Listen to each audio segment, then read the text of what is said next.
This is Professional Builders Secrets, the #1 podcast to help you grow your building company safely and securely. Brought to you by the Association of Professional Builders. Join us every week as we talk to industry experts and your fellow professional builders on everything you need to know to generate more leads, more sales, and higher margins while improving the building experience for your clients. Hello, and welcome to the Professional Builders Secrets podcast, a podcast by the Association of Professional Builders for building company owners, general managers, VPs, and emerging leaders. Here we discuss all things running a professional building company, from sales processes, financials, operations, and marketing. Today, I'm joined by co-founders Sky and Russ Stevens, as well as head coach Andy Skarda for the Association of Professional Builders. Welcome, everyone. Excited to be speaking to you all today. Hey, Bosco. I'm going to start off with an interesting question. Can builders beat the clock when it comes to time management? Well, it's interesting because I think we all complain at some point that we don't have enough time, but we've all got the same amount of time, isn't it? We complain we don't have enough time or we don't have enough money. Yeah. Enough money is a bit subjective, but time is the one thing. It's a level playing field. We do have all the same amount of time, but it all comes down to how we spend it. That's what really matters. Now, I think we have to acknowledge that builders do have a lot to do, or rather, there is a lot to do when it comes to building homes. But I think to be truly successful, you really need to master the art of doing less, not more. And that's not a case of being lazy. It's just a case of focusing on doing leveraged tasks rather than tasks that can be done by others. What you're really saying is it's more about self-management than time management? Absolutely. I think time management, it really is a mindset. It's a psychological challenge to overcome. So that's really what you really got to focus on, rather than the physical tasks themselves and how long they take. Is time management the most valuable currency for builders today? How would you rank it when it comes to the importance? Of course. I mean, time is anyone's most valuable resource. I mean, we'll take builders out of this for 1 second. Time is one thing that really, if we go very simplistic right now, you can't buy more of it. Like Russ said, it's the most level playing field. Everyone has the same amount of time. But, if we go actually a level deeper, you can buy more of it. And this is why scaling up and buying other people's time in the form of employees and contractors, that's how you can get more out of your day. But yeah, that's going down really deep now. What do you think are the core reasons that builders struggle with time management? I'm sure this is something that comes up in the coaching calls as well. Is it a common trait to hear? It is, Bosco, and I think I'm going to throw my hat into the ring right now and say to you that I think we're talking about a subject that is impossible. Russ and Sky have touched on it already. It is a commodity. It is probably all of our most precious commodity because, as we've said, you can't buy it, you can't make it. It doesn't matter how rich you are, how good looking you are, how clever you are. Anybody that's worked with me will know the magic number is 168. And 168 relates to the number of hours that you have in a week, every week. So the reality is that, for a builder, for any business, but we're talking builders obviously specifically, they've got to run their entire lives in that 168 hours. And that means sleep, relationships, physical fitness, health, and their business. And that, unfortunately, whether they like it or not, the clock is ticking, tick-tock, tick-tock, tick-tock every day. And that's why I'm saying you can't manage it. It has a mind of its own, and no matter what you do, it keeps going. So what does that mean? Well, that means as a professional, if you can't manage time, what you have to do is manage focus. And it starts to get into a place of planning and prioritizing the things that are going to give you the biggest bang for your buck in that minute or that hour or that morning or that afternoon. So it's really almost the lack of planning that forces builders into being reactive. And because they're reactive, they kind of never get anything ever done properly because the next thing hits them before they finish that first thing. So from my perspective, I'm going to come back at it and say, if builders, first of all, take that mindset change that Russ spoke of, and then add to that some strategic planning on a medium to long-term basis, that'll allow them to happen to their future instead of their future happening to them And that puts them in control. So it's really getting them to switch their focus then, because they're coming to you with, what is the shiny object that's going to make me a better time manager? And you're actually putting it back on them. They might be pleasantly surprised at this point when you go through this with them. Well, absolutely. And I think the piece that Sky has alluded to as well is that when we start to analyze what they spend their life doing, we go looking for the things that they're bad at and the things that they hate doing, because those are the things that are automatically going to take them longer, whether they like it or not. So what I always look for is that kind of Venn diagram of, if I can get a list of things you hate doing and a list of things that you're bad at, wherever they meet that beautiful little middle section of the Venn diagram, if we can automate, delegate, or eliminate those three things, you are going to get back an incredible amount of time and mental energy and emotional forward movement, because we've got that stuff out of your life. And that is what starts to win them back the time that they need. Keeping in mind, everybody that comes into the private mentoring program, we're now adding something to their life. They were already busy when they came in, and now we're adding some more to that. Our primary job when we start to work with them is to carve out the time they need in order to be able to do the things they need in order to transform their businesses. This is where it loops all the way back into Russ's point. You got to do less. Make that stop doing list of everything, every task, everything that you seem to do daily, weekly, monthly, quarterly, that you need to stop doing. But we can get into how we can do that maybe a little bit later.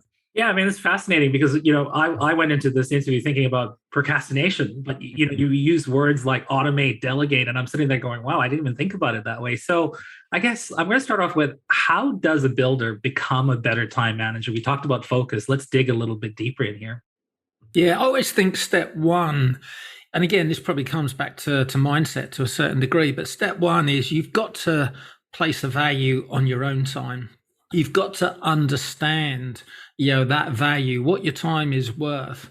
And we have a very good calculator for that, which has helped a lot of builders to calculate their own hourly rate. And I think we'll probably put that in the show notes as well. But understanding the value of your own time really does help with starting to master time, because once you've got that figure, you can then use the DAD process, the delete, automate, delegate process, to start taking stuff off of your plate. And it's amazing just how many tasks we do, the things that we do out of habit, maybe out of comfort to a large extent as well, that we do that we don't really need to be doing anymore, because first of all, they don't need to be done by anyone. They can be deleted.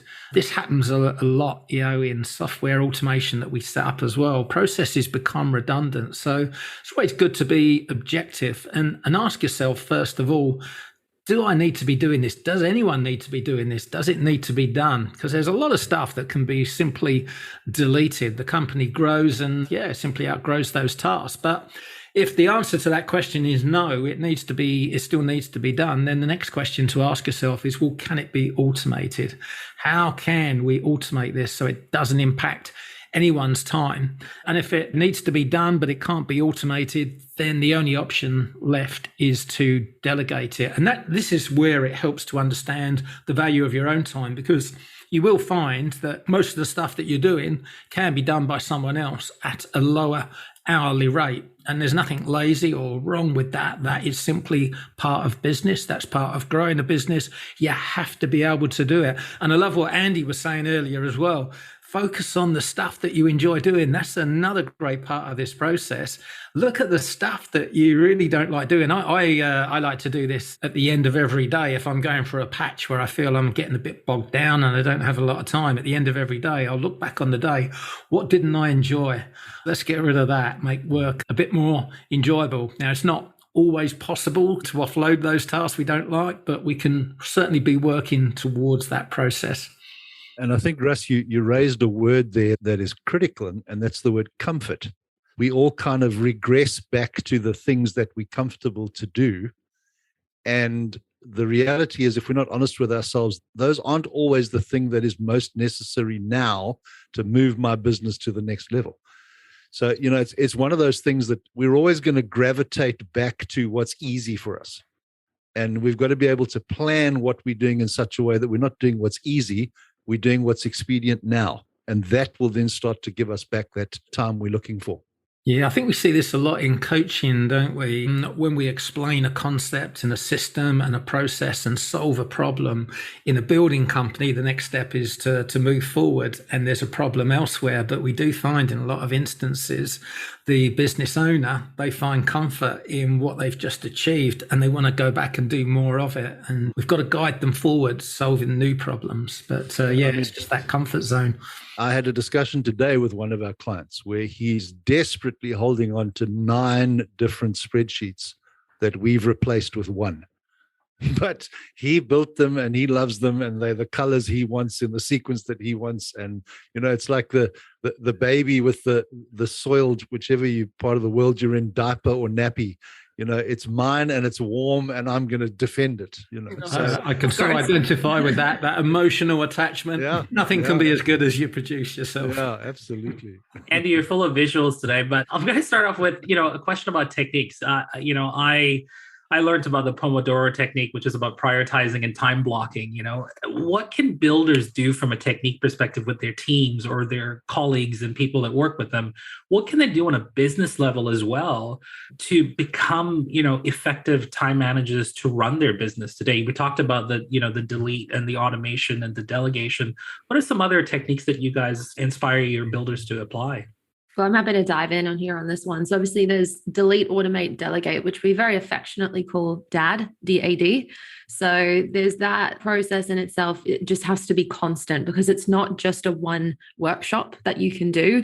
You constantly have to be reviewing it. And by the way, you should be reviewing it with your entire team, because whether you have a small building company, maybe it is just yourself or maybe a couple people at the moment, as soon as you are a leader and leading other people, you effectively are running other resources and you are running other people's time, really, to a large extent. Everyone's adults. They should, can, and will be managing their own time, but you are there as their leader to actually enhance it and get them to get the most out of their day. So you regularly want to do a triage, so to speak, on their time and get them to do very simple things. Like we teach a strategy of doing a time audit. So you get to write down exactly what it is you are doing in increments of the day as you change task. How long did you spend on it? What were you doing? Because really, this is what we even do internally here. If we hear someone is really bogged down and, they feel really behind, they just feel like they don't have any more capacity, that there's just too much, everyone knows the first thing we're going to say. It's straight away, okay, time audit. Yep, I've already started.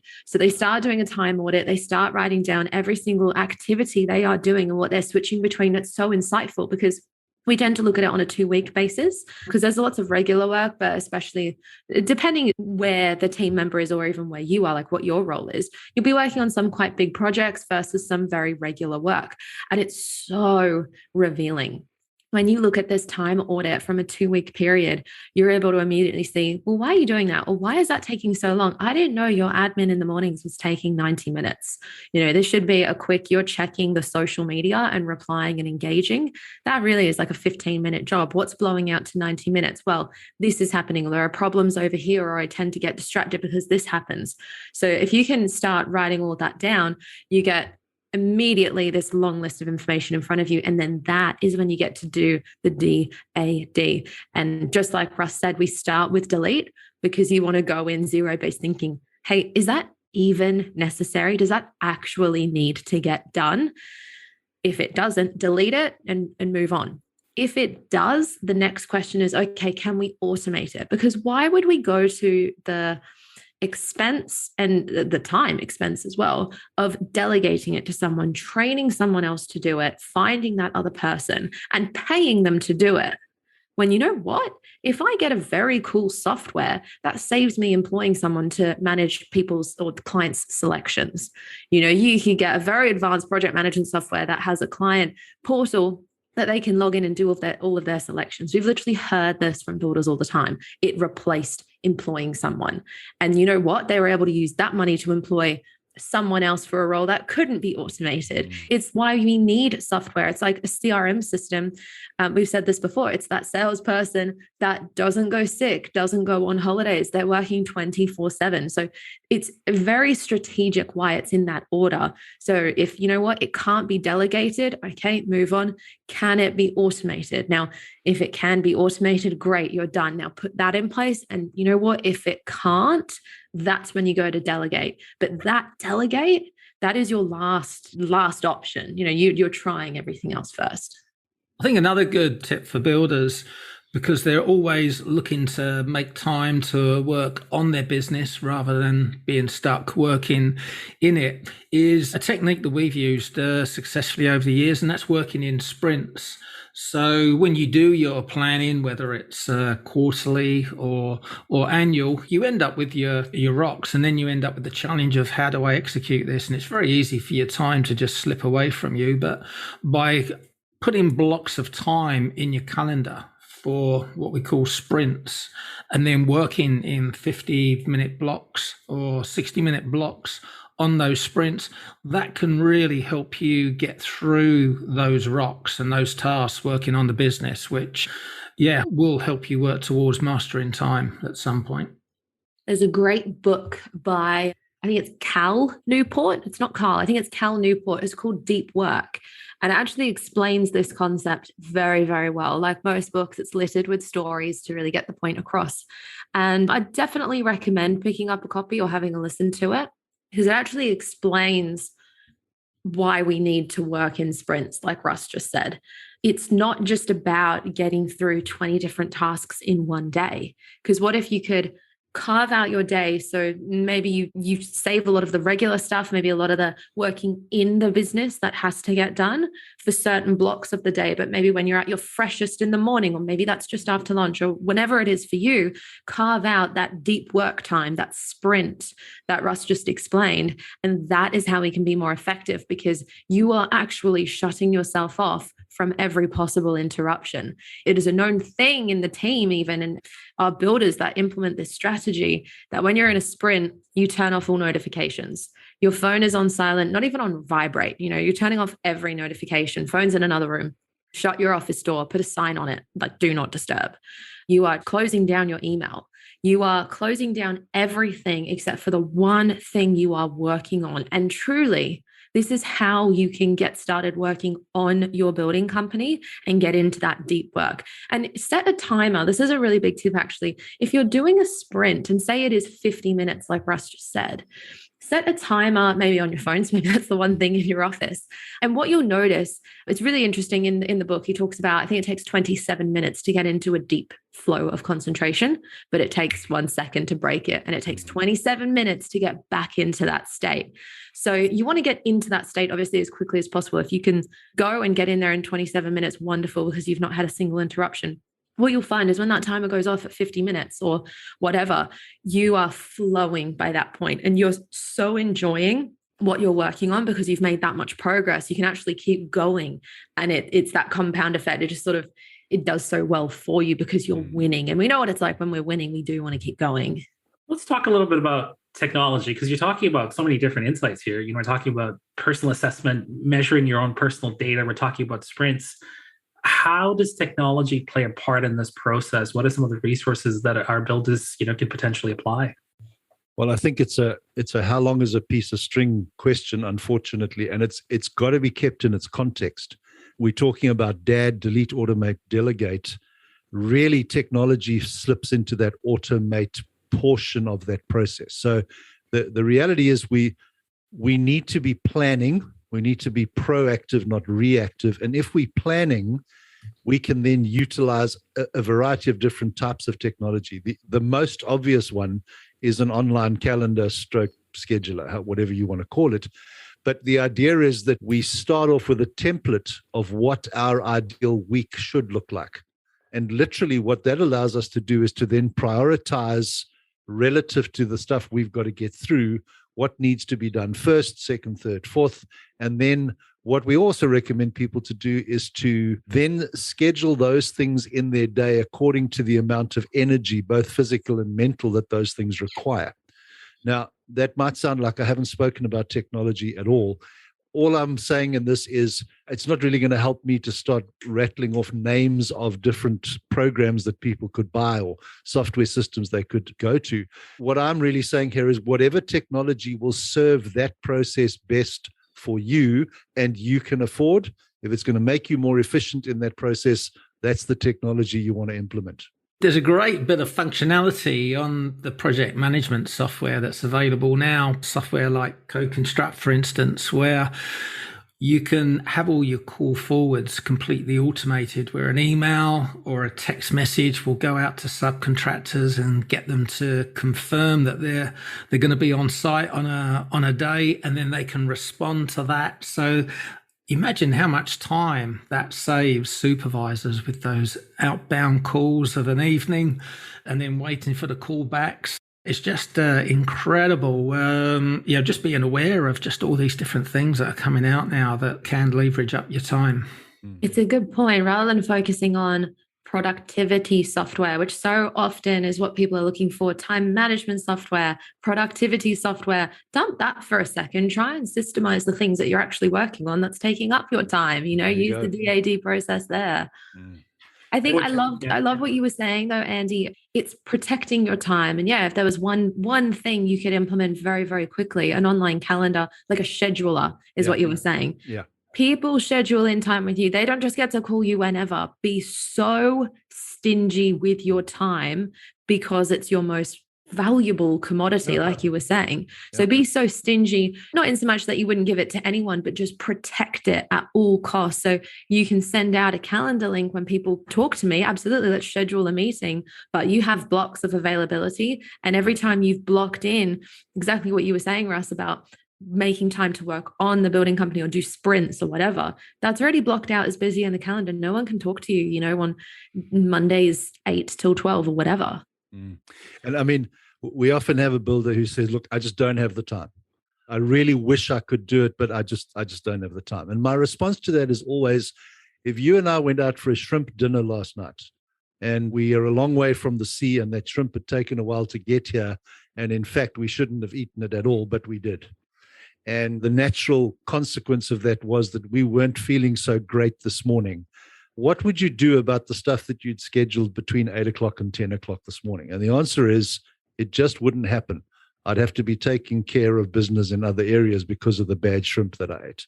And what that really says is, it's not that it couldn't happen. It's just you didn't put enough of a priority on that thing. And really that comes back to what we said earlier about planning and prioritizing what's important and making sure that the main thing remains the main thing and that it gets done first. We have this wonderful process that we institute in our daily huddles where we talk about the rock, the thing for today that must happen to allow me to go home feeling like I've had a successful day. The mental change that happens when you get to tick that thing off, even if that's the only thing you tick off today, it's ticked off and it's done. Setting yourself up for that level of success will give you immense energy in terms of creating that extra time. I think that idea, I'm going to throw out another book recommendation here. That idea come from that really good book, The One Thing. I think it's Gary Keller. Yes. And it's talking about the idea of there's 400 things every builder can name that has to be done. Like everything seems important, right? And everyone has like, I've got this big old list that I need to get through today. And this happens internally in our team and when we're working with builders as well. And the thing is, okay, what is the most important thing for you to get done today, this week, this quarter, whatever? And everyone, as human nature, we rattle out about 20 things. Just challenge yourself to go, okay, what's the most important of that list? And then the most important, because usually, and you always can, boil it down to the one most important thing. And if you achieve that one thing today, you know that today was successful, because you got to be able to find your wins every day. Otherwise, it just gets very demoralizing. So boil it down to that one thing of the one thing. Great book, would highly recommend it. And I think just to pick up on that, there's two things that jump to mind when we talk about technology. I don't know whether Russ and Sky even know this, but I was one of South Africa's first ever facsimile salespeople. In fact, Sky probably doesn't know what a fax machine even is. She's not old enough. In fact, Thank Oscar, goodness. you probably don't know what a fax machine is either. But I actually do. Okay. When they were first released, They probably weighed about 40 kilograms, so 100 pounds, and they were a fairly hefty piece of equipment. Tell me you went door to door. I pretty much went door to door, and I'm 90% certain that they employed me not because of my selling skills, but because I can carry heavy things. That's, I think, how I got the job. But I remember saying this to people: this is going to save you an immense amount of time. The fact that you've got this technology in your office is going to win you back hours every week. And if I think back since the day of the fax machine, virtually every iteration of technology has been to save us time. Well, by my calculation, we should now be working 2 days a week and having 5-day weekends if all of that technology had actually worked. But the secret is it will work if we've done the planning and the prioritization beforehand so that it gets properly applied. And that, I think, is really part of the key here, is not, Sky summed it up beautifully, going and looking for time management software. Most builders that I know end up complaining that it takes them longer to implement the time management software than what they had available in the first place. So get the planning done and then go from there to the next level. Also, to piggyback on something you just said, though, because builders do say this to us all the time: I don't have time. I just don't have time right now. It's an excuse we tell ourselves. It's an excuse we use when we don't achieve what we should have achieved.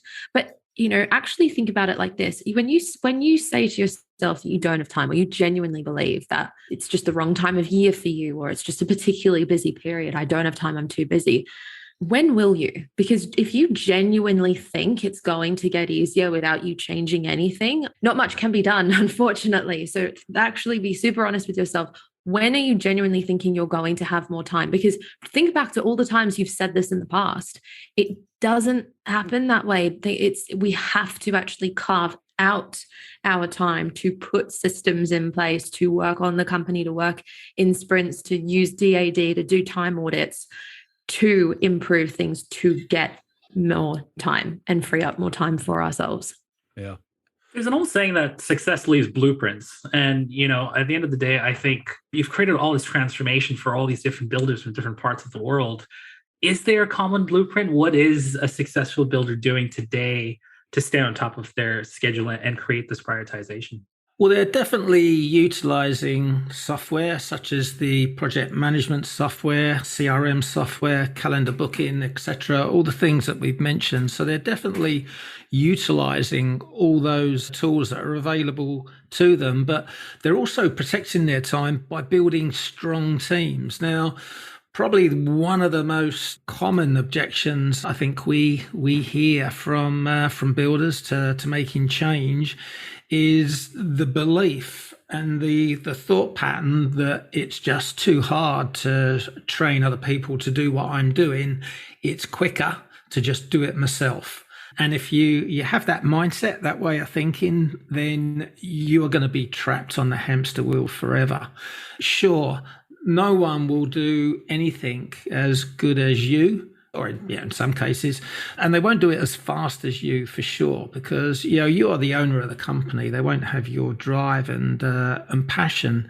However, it's a big mistake to think that no one else can do this task, because the reality is they can. And even if they only do it 80% as good and 80% as fast, that's good enough. And that frees up your time to focus on doing other things, more leveraged tasks. So it's a really important mindset to have. And that's what we see the successful guys having, is that mindset that they will delegate. There are other people that can do what they do. And the reality is we are all replaceable. Everything we do can be done by someone else, in some form. But I think another thing that really separates successful builders and really does help them to stay in control of their time is just finding some time, some breathing space to consider a request for their time. So, how many times did it happen where, can I meet with you tomorrow or whatever? The knee-jerk reaction is always yes. Builders are helpful, they're accommodating, they're there to support their team, to provide great service to consumers. And it's always a knee-jerk reaction to say yes, but just buy yourself some time. Take a moment to consider the request. Is this meeting necessary? Is it going to be a good use of their time? Because if you automatically respond with a yes to every request for your time, you're going to spend it very, very quickly. Well, and I think that leads into the automatic discussion of opportunity cost. Value your time enough to make sure that what you give to something is the best thing you could be doing with that time. Because despite what all of our wives tell us, nobody can multitask. That has now been scientifically proven. I've checked it. All right. So what does that mean? The brain can only focus on one thing at a time. What most of us think about as multitasking is our brain's ability to flick from subject to subject very, very quickly. But the truth is, it's only dealing with one thing at one time. And if you are dealing with one thing, you're not dealing with anything else. So it comes back to making sure that we value our time enough that we're giving it to the most important thing we could be doing right now. But also, I think if that request for your time is valid and you're thinking, yeah, like, I do want to help you with this, or that is actually a very important thing you're asking questions on, you could even run it through another version of DAD. So you're trying to get rid of it, right? Delete it. Is it even necessary? No. Automate it. Could they just look this up? Could they Google it? Could they go into your manuals? Could they, like your sales manual, your company manual, whatever? Could they go into the software tutorial videos that the software company provide? If not, delegate. Can someone else on the team help them with this? Who else can do that meeting? So yeah, taking that moment to consider it, run through another version of DAD on literally everything.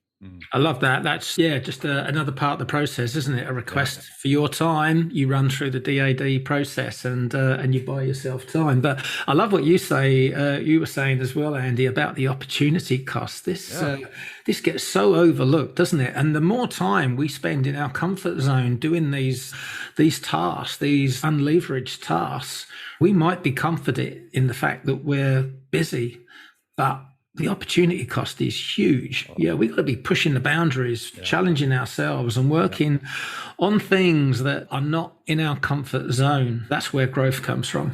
There's two words there. One, that 4-letter word, busy. Busy doesn't help you as a builder. You need to be effective. There's a huge difference between occupying your time and doing something that makes a difference.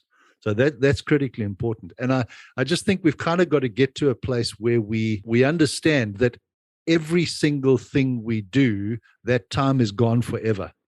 If we don't get it back, it's not that the clock resets and we start again tomorrow. Yesterday's gone. There's nothing we can do about it. We've literally got to be making sure that everything we're doing is the most important thing we could be doing right now.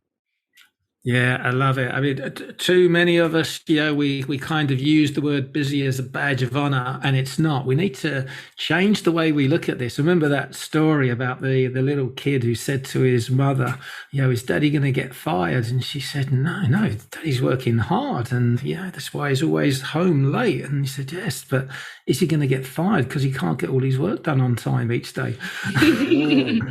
Oh, there it is. Yeah.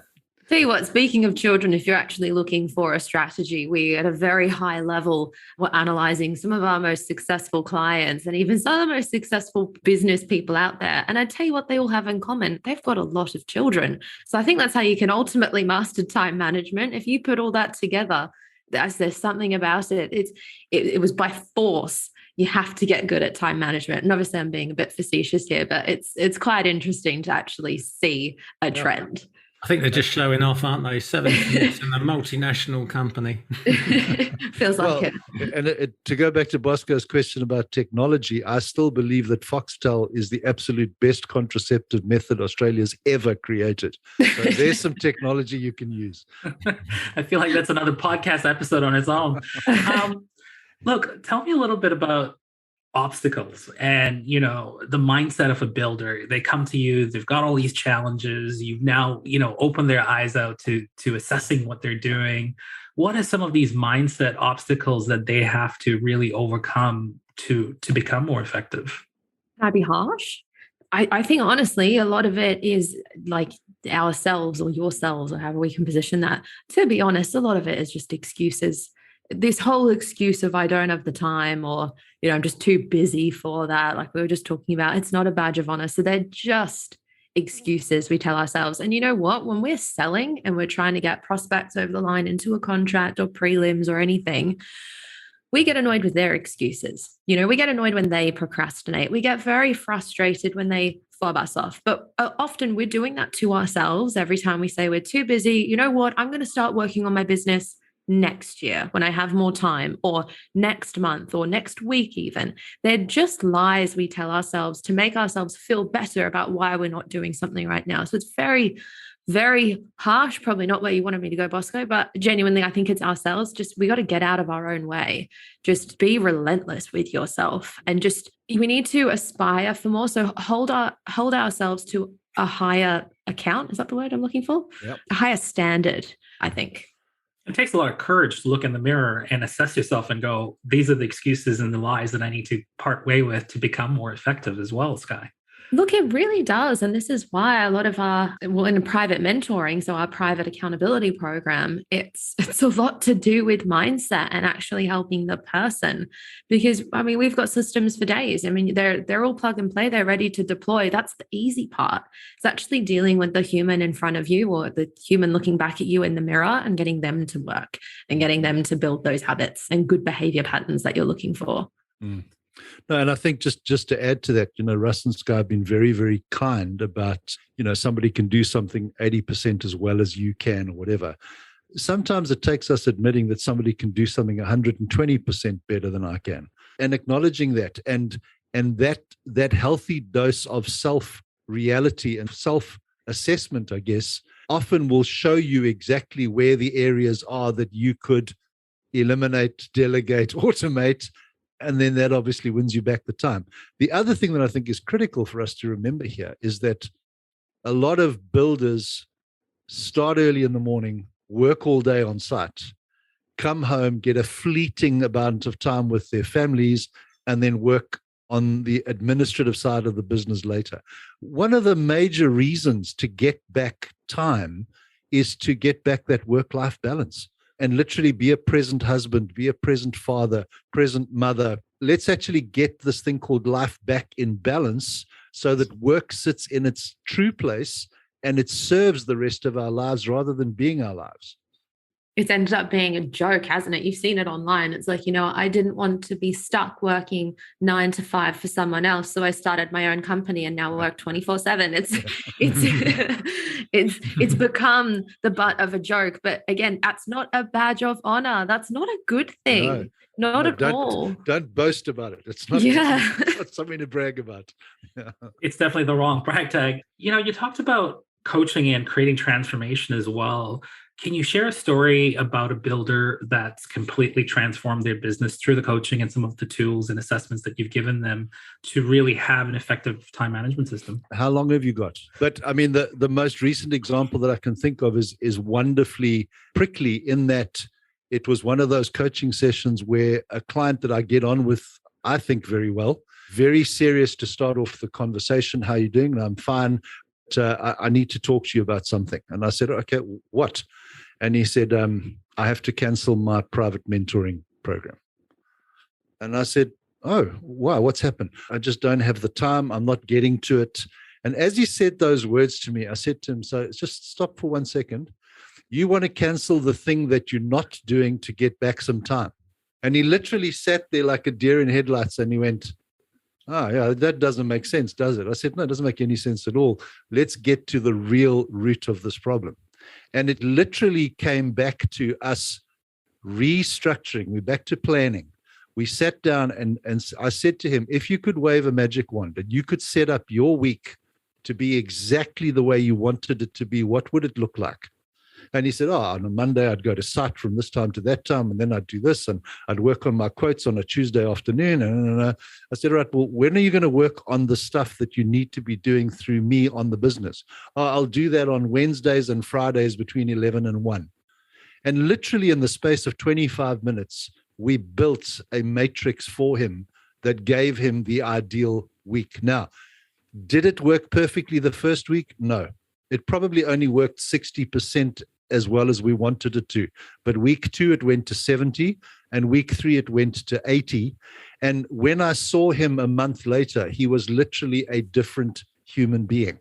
There was a brightness and a lightness about him. And he just said, I cannot believe the difference it has made for me to be in control of my life rather than having my life running me. Now, I'm not going to embarrass him by mentioning his name or the name of his company, but it does rhyme with Both Floor Builders. So there you go. Somebody will be able to work that out cryptically. But Bosco, really, I could literally go on for an hour. There's probably 25 this year where that has been the outcome of getting this part of their lives sorted out. Amazing, amazing. Any final words of wisdom from any of you in regards to this topic? It's a passionate topic by the sounds of it. All of you really have brought in so many different insights and personal passions around this. But any parting wise words from any of you? I'm so glad you asked. I really am. I've been dying for you to ask that question. 2 nuggets from me. One I learned at the APB. One I was taught in, I think, my second day when I came to the APB. Don't look at your email first thing in the morning. That's number one. Like literally, again, back to planning, set aside times in the day where you'll go and deal with email, but do not do it first thing in the morning. That's number one. And then number 2, just to lift the pressure off everybody listening, nobody, doesn't matter who it is, not even the guy that wrote the book on time management, nobody gets through their to-do list. It's not possible. You will never, ever finish your to-do list. Take that pressure off yourself today and just do the things that are important. Wise words, wise words. Russ, Sky? For me, it was something that was touched on earlier, and that's whenever you take something on, something has to be removed from your plate. And I can remember this being spelled out to us by one of our earliest coaches. Whenever we talked about a new idea and this we're going to do, he said, that's great. So what are you going to remove from your plate? And it was so common sense. It was so logical and sensible. And it really got us to think all the time. It's very easy, I think, to fall into the trap of just doing more and more. We get excited at these ideas, but to then think objectively about what you're doing and remove something, that keeps you balanced. Love that. And I would probably just add planning. The more you can have a structure in place, the more freedom you actually get. Even some of our top clients, when they plan, like some of our most successful builders, you look at their weekly plan, they schedule in family time. Yeah. They schedule in their dates. Yeah. They schedule in all the business stuff, but you schedule your personal life as well. So you actually get the most out of that because you feel like you don't have any balance by the time you've finished work. And then it's just, okay, we've got a few hours to do whatever, and you're not actually making the most of it. So schedule all of that. But if I go at a level deeper on planning, there are 2 kinds of planning. You need your long-term, which is what Andy was talking about earlier. So you need your strategic plan of really like where you're actually going so that you know where you're going to be in 3 years, in 1 year, and in 90 days time. That's your long-term planning. But then don't forget all of your short-term. And I mean really short-term. I mean every single day getting in, looking at the plan, what has been scheduled, and then how you best going to optimize your day for your energy. I think you got to look at both to make it super successful. But I think just to echo what you said, Andy, it's a constant work in progress. This is never done. This is a topic that we could just talk about forever because it's just repetition, and it's something that you just need to keep going back on so often. It's like being a surgeon, isn't it? You never master it, you just practice. Exactly. Spend all that I'd time like you to be a master money. if I'm being operated on, if I have to invest here. But I think you've brought up some really good thought processes here, and a reminder that we need to use time as a tool and not as an excuse. So with that, I want to thank all 3 of you for your time and energy today as well, and look forward to another edition of another insightful talk with you in the near future.